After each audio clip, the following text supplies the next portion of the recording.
Today we start exercise NCERT exercise of chapter motion, that is chapter 8th. So first question is, मैं पहले question की statement पढ़ रही हूँ. An athlete completes one round of circular track of diameter 200 meter in 40 seconds. What will be the distance covered and the displacement at the end of 2 minutes 20 seconds? देखो, एक circular track बना लेते हैं हम solution करते time. Circular track बनाया, उसका diameter कितना दे रखा है, 200 मीटर दे रखा है. तो रेडियस कितनी आ जाएगी, radius is half of its diameter. तो 200 डिवाइड बाय 2 करोगे तो 100 मीटर आ जाएगी आपके पास. और उसने एक कंप्लीट राउंड लिया है जिसका डायमीटर 200 मीटर था, और वो कितने टाइम में लिया है, 40 सेकेंड्स में लिया है. ठीक है, यहाँ तक हो गया. टाइम आपने लिख लिया, time for one round 40 seconds. फिर वो देखो, what will be the distance covered by the displacement at the end of 2 minutes 20 second. जो तो आपको टाइम दे रखा है, ठीक है, टाइम कितना दे रखा है, 2 minutes 20 सेकेंड. इसे सिर्फ सेकेंड्स में कन्वर्ट कर लो अब. ठीक है, 60 से मल्टीप्लाई करोगे 2 को, 2 multiply by 60 plus 20 is equal to 140 second रह जाएगा. अब डिस्टेंस ट्रेवल कितना होगा उस केस में, देखो पहले के केस में डिस्टेंस आपका कितना आ रहा था, वहाँ से 140 आ रहा था. 140 divide by 40 which is equal to 3.5 rounds. पहले जो वन राउंड लेने के लिए उसे टाइम लग रहा था वो 40 सेकेंड लग रहा था. अब हमारा कितना टाइम निकला था, 140 सेकेंड निकला था. तो कितने राउंड बन जाएंगे जब 140 को डिवाइड करोगे 40 सेकेंड से, आपके राउंड निकलेंगे यहाँ से 3.5 राउंड्स. तो डिस्टेंस ट्रेवल्ड कितना आ जाएगा, जो उसकी सरकमफेरेंस रहेगी सर्कल की, उसे आप मल्टीप्लाई कर दोगे उसके नंबर ऑफ राउंड्स के साथ. डिस्टेंस ट्रेवल कितना निकल जाएगा, circumference of circle multiply by number of rounds. तो सरकमफेरेंस कितनी होती है सर्कल की, 2 पाई आर मल्टीप्लाई बाय 3.5. और आर की वैल्यू यहाँ से कितनी आ जाएगी, आर हमने निकाला था 100 मीटर. तो सारी वैल्यू पुट करोगे तो आपके पास टोटल डिस्प्लेसमेंट आ जाएगी after 3.5 rounds which is equal to 2200 metre.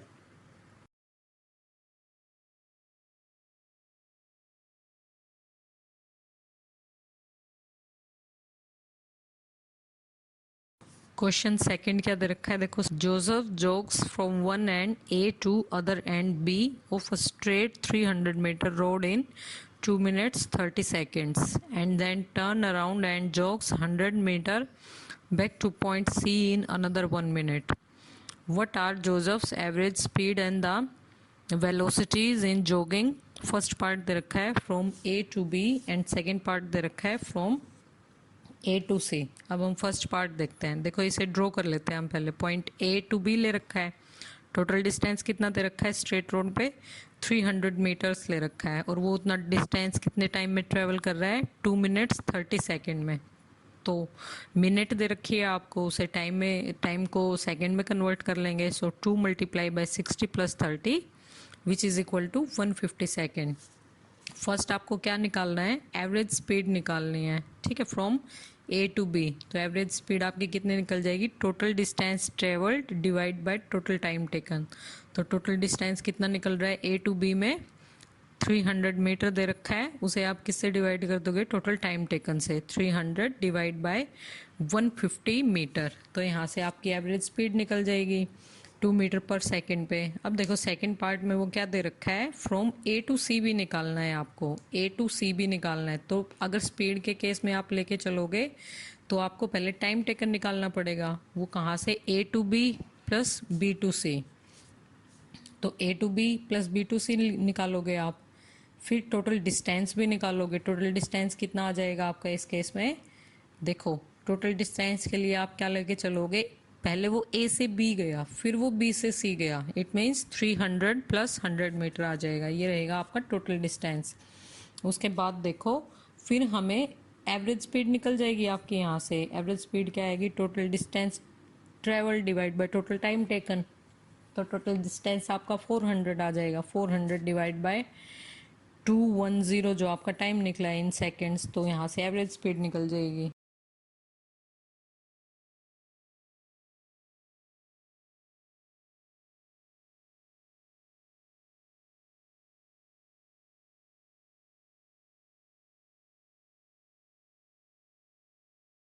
Average velocity हम कैसे निकालेंगे?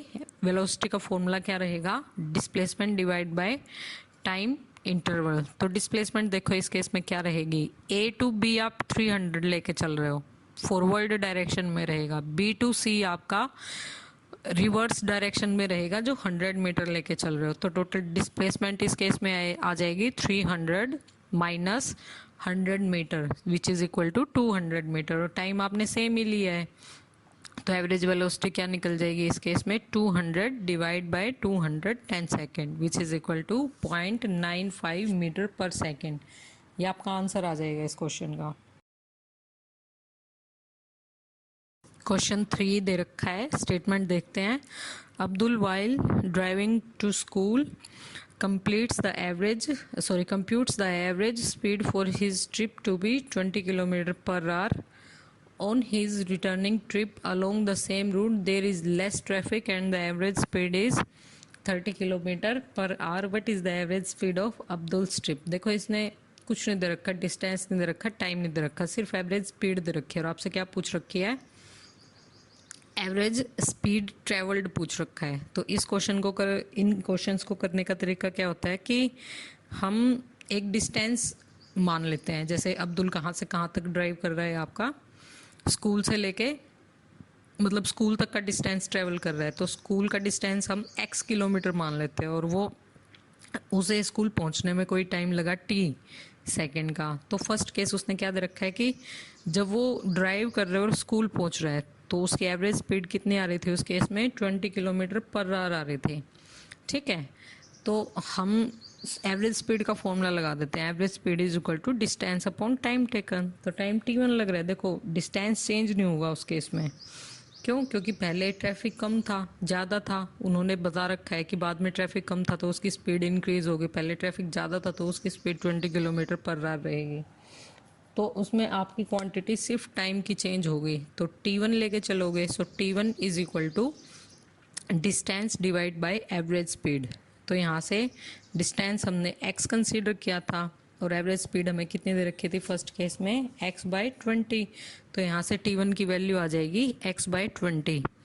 ऐसे ही हम t2 लेके चलेंगे कि वो रिटर्न हो रहा था आपका या फिर बैक टू स्कूल आ रहा था, स्कूल से पहले स्कूल से वापस आ रहा था। तो t2 की वैल्यू क्या आ जाएगी? t2 is equal to distance divide by average speed. वही डिस्टेंस कितना रहेगा? x/30 आ जाएगा इस केस में। तो टोटल टाइम कितना रहेगा आपका? टोटल टाइम किसके इक्वल आ जाएगा? t1 प्लस t2 के इक्वल आ जाएगा। t1 की वैल्यू निकाली थी x divide by 20, time t2 की वैल्यू निकाली थी टाइम 2 की x/30। तो x कॉमन आ गया, एलसीएम लेके जब इसे सोल्व करोगे तो आपके पास टोटल टाइम कितना निकल जाएगा? x/12। और टोटल डिस्टेंस कितना आएगा इस केस में? देखो x डिस्टेंस ट्रेवल किया है उसने स्कूल जाते हुए, तो उतना ही x डिस्टेंस वापस ट्रेवल करेगा स्कूल से वापस आते हुए। तो x plus x total distance कितना हो जाएगा आपका? 2x आ जाएगा। सो एवरेज स्पीड कितनी निकल जाएगी? Total distance divide by total time taken.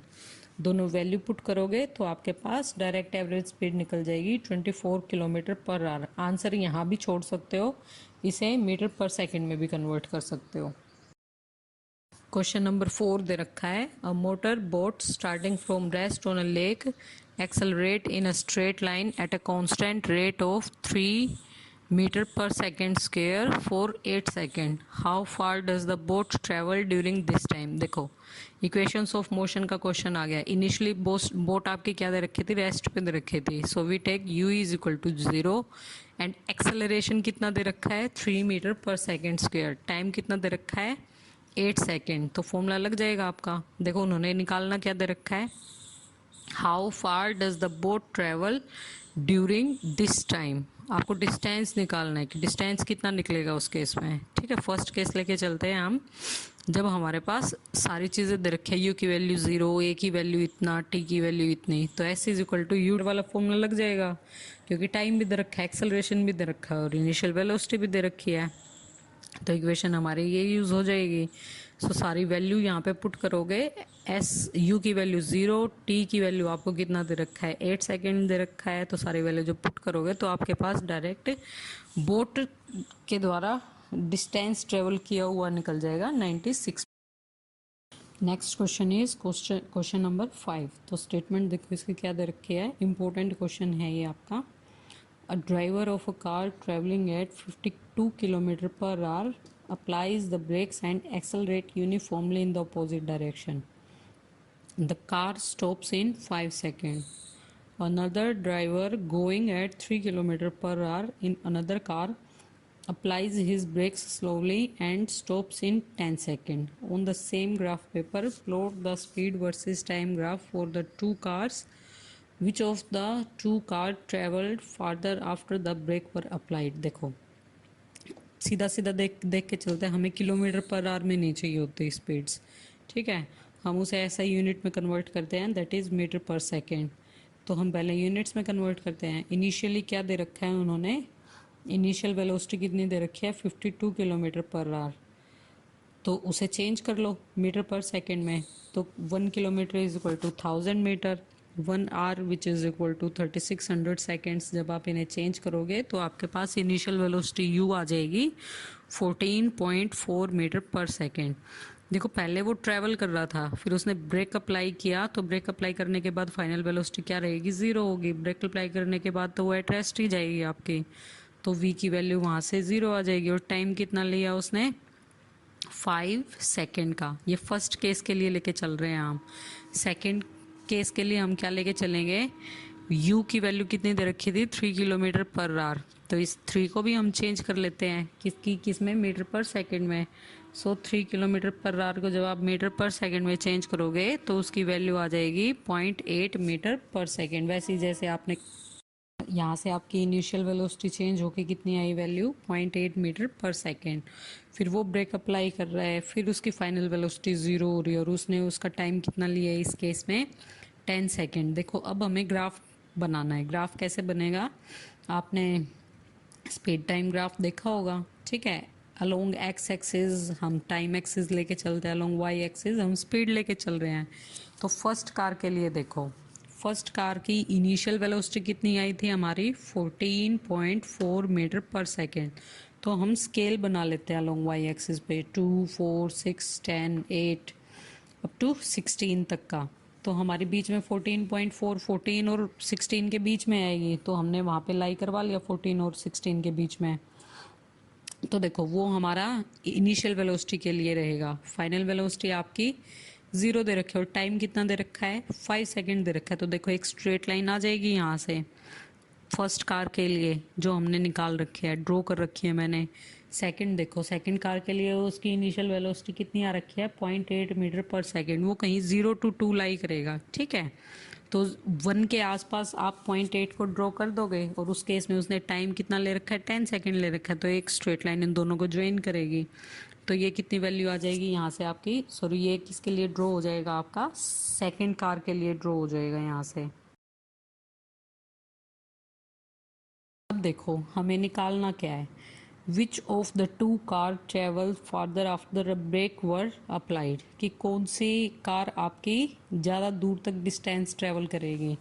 तो देखो फर्स्ट डिस्टेंस के लिए हम लेके चलेंगे कि फर्स्ट कार ने कितना डिस्टेंस ट्रेवल किया, फिर हम सेकंड कार ने कितना डिस्टेंस ट्रेवल किया, फिर दोनों को कंपेयर करके वहाँ से आंसर निकाल देंगे। अब फर्स्ट कार के लिए देखो, जो ऑब्जेक्ट स्पीड टाइम ग्राफ के अंडर आ रहा है, तो एरिया कितना लेके चलोगे उसके अंदर। देखो हमने ग्राफ बनाया था ए ओ बी, ये फर्स्ट के लिए था, ये फर्स्ट कार के लिए हम लेके चल रहे थे ए ओ बी। तो जितना एरिया इसके अंडर आएगा उतना ही तो वो स्पीड उस कार ने उतना डिस्टेंस ट्रेवल किया होगा। तो वहाँ से उस डिस्टेंस के लिए आपकी निकल जाएगी area under the triangle A O B. तो एरिया ट्रायंगल का क्या लेके चलते हो, half of base into height. तो आपके लिए फॉर्मूला क्या बन जाएगा यहाँ से, हाफ ऑफ बेस कितना दे रखा है उसका ए ओ दे रखा है और हाइट कितनी दे रखी है ओ बी दे रखी है। तो जब आप ग्राफ में से वैल्यू निकालोगे तो सारी वैल्यू पुट करोगे, यहाँ पे आपकी वैल्यूज़ क्या रहेंगी, ए ओ की वैल्यू थी 5 सेकेंड, ओ बी की वैल्यू कितना दे रखा था 14.4 मीटर पर सेकेंड। जब आप इसे पुट करोगे तो आपके पास फर्स्ट कार के लिए डिस्टेंस आएगा 36 मीटर।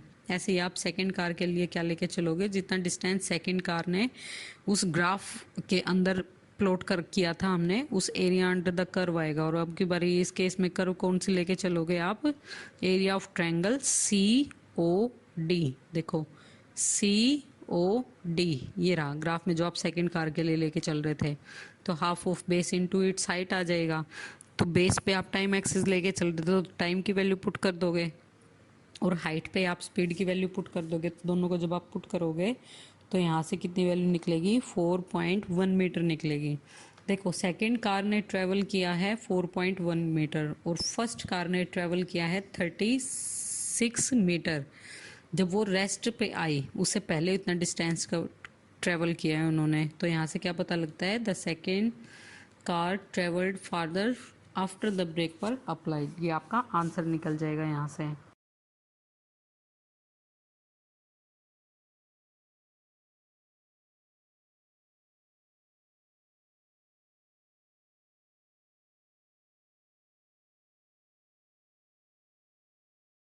तो क्वेश्चन नंबर 6 क्या दे रखा है आपको, एक फिगर दे रखी है। फिगर में डिस्टेंस टाइम ग्राफ दे रखा है 3 ऑब्जेक्ट्स का ए बी सी।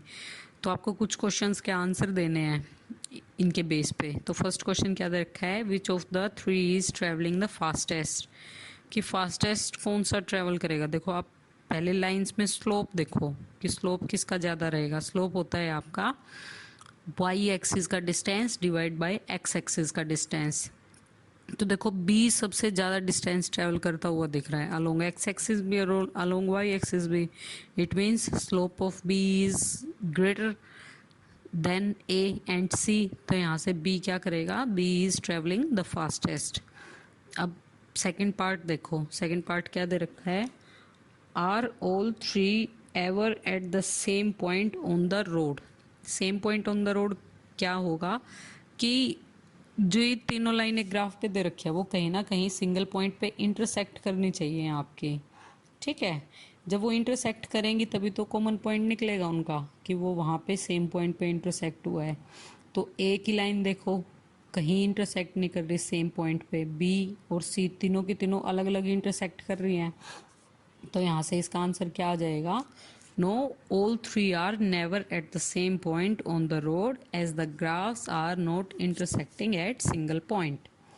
अब नेक्स्ट देखो इसमें क्वेश्चन क्या दे रखा है, C part, how far has C travelled when B passes A. देखो सी ने कितना ज़्यादा डिस्टेंस ट्रेवल किया होगा, कब, जब बी ने ए को क्रॉस किया है।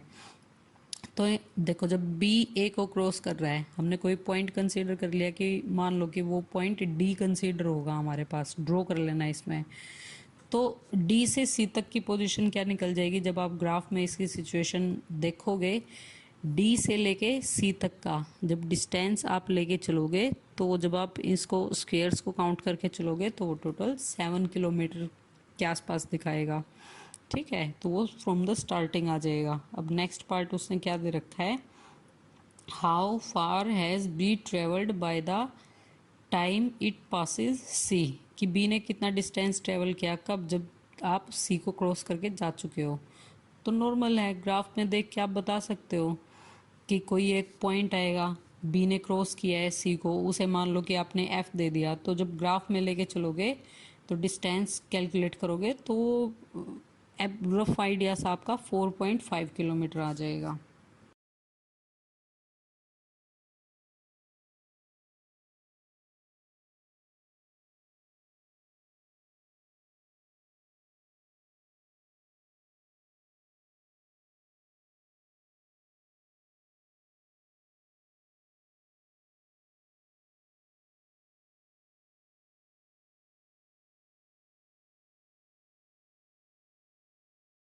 क्वेश्चन 7 क्या दे रखा है, a ball is gently dropped from a height of 20 metre if its velocity increases uniformly at the rate of 10 metre पर second square, with what velocity will it strike the ground, after what time will it strike the ground। देखो दो चीज़ें पूछ रखी हैं आपसे, time भी पूछ रखा है और वेलोसिटी भी पूछ रखा है, और दे क्या रखा है, डिस्टेंस दे रखा है। देखो हाइट जो होगी वो उतना ही डिस्टेंस कवर करेगा।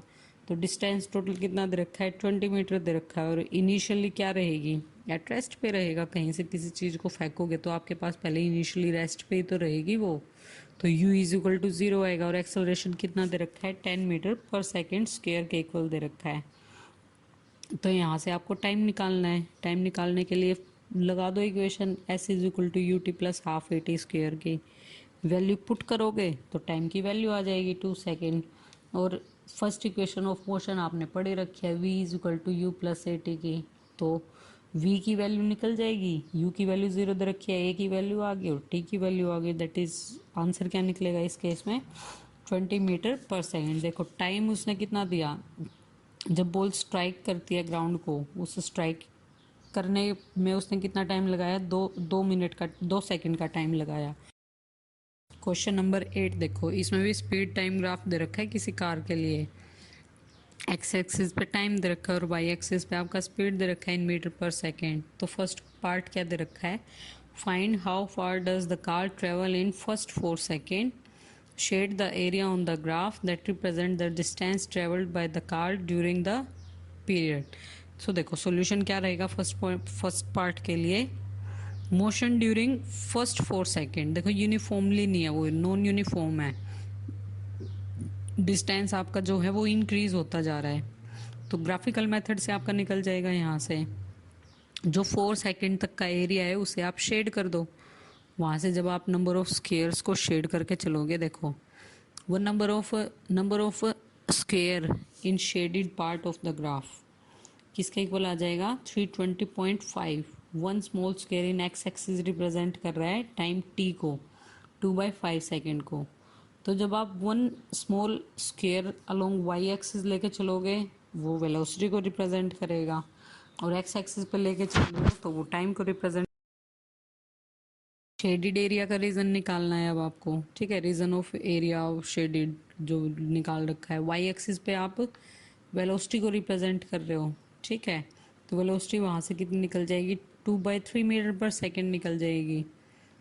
और एरिया क्या निकलेगा ईच स्क्वायर का, देखो एरिया ऑफ ईच स्क्वायर कितना निकल जाएगा जब आप वेलोसिटी को मल्टीप्लाई करोगे टाइम के साथ, तो दैट इज 4/15 मीटर। तो टोटल एरिया कितना निकलेगा, जितना आपने ब्लॉक्स को कंसीडर कर रखा है, which is equal to 61.5 multiply by 4/15। तो टोटल एरिया आपका यहाँ से कितना निकल जाएगा, 16.4 मीटर।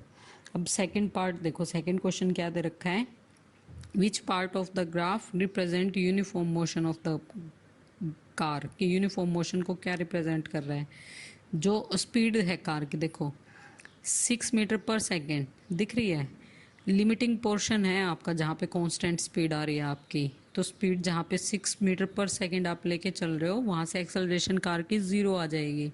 इट मीन्स 6 to 10, जो टाइम एक्सिस पे हम 6 to 10 लेके चल रहे हैं, देखो एक्स एक्सिस के अलोंग आपके बिल्कुल स्ट्रेट लाइन दे रखी है पोर्शन में ग्राफ की। तो वो जो स्ट्रेट लाइन है वो एक्सेलरेशन उस टाइम पे आपकी कार की 0 रहेगी, तो वहीं से आपका यूनिफॉर्म मोशन डिस्क्राइब करेगा। क्वेश्चन 9 देखो क्या दे रखा है, state which of the following situations are possible and give an example for each of these. First question, first part दे रखा है, an object with a constant acceleration but with zero velocity. Constant acceleration और zero velocity, जब आप किसी object को free fall करवाते हो, ठीक है, जब वो आप किसी एक सर्टेन हाइट से ऑब्जेक्ट को फेंक देते हो, उस केस में जो ऑब्जेक्ट को कंसीडर करते हो वो फ्री फॉल कंसीडर करते हो। फ्री फॉल के केस में क्या रहेगा, एक्सेलरेशन तो रहेगा बट वेलोसिटी उसकी 0 रहेगी। सेकेंड पार्ट क्या दे रखा है, an object moving in certain direction with acceleration in perpendicular direction. देखो जब आप सर्कुलर पाथ लेके चलते हो, कोई सर्कल आपने कंसीडर किया और उसका मोशन लेके चल रहे हो, उस केस में क्या रहेगा, आपका ऑब्जेक्ट क्या रहेगा, सर्टेन डायरेक्शन में रहेगा, परपेंडिकुलर डायरेक्शन रहेगी उसकी, तो ऑब्जेक्ट मूव होगा आपका सर्कुलर डायरेक्शन में।